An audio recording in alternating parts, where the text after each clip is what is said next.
પોરબંદર જિલ્લામાં નવા શૈક્ષણિક સત્ર પૂર્વે ખાનગી શાળાઓ માટે કડક માર્ગદર્શિકા તૈયાર કરાઈ છે, જેમાં કાયદાનું ઉલ્લંઘન કરનાર શાળાઓ સામે કડક કાર્યવાહી કરાશે તેવું તંત્ર દ્વારા જાહેર કરાયું છે।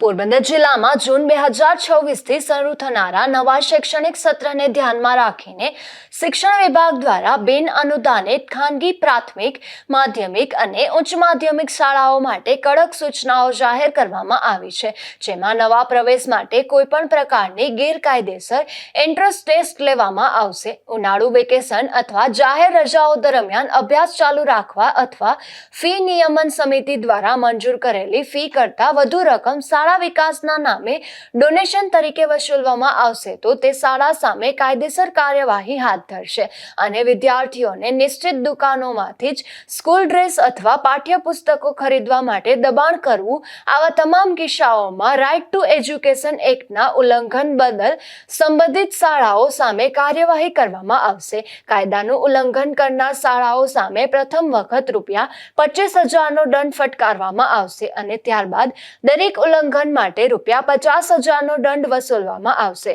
વારંવાર નિયમોનો ભંગ કરતી શાળાઓની માન્યતા કાયમી રદ કરવાની પ્રક્રિયા પણ હાથ ધરાશે। આવી કોઈ પણ ફરિયાદ હોય તો જિલ્લા શિક્ષણ અધિકારીનો સંપર્ક કરી શકે છે તેવું તંત્ર દ્વારા જણાવાયું છે। નિપુલ પોપટ સાથે અશોક થાનકી, ગુજરાત ન્યૂઝ, પોરબંદર।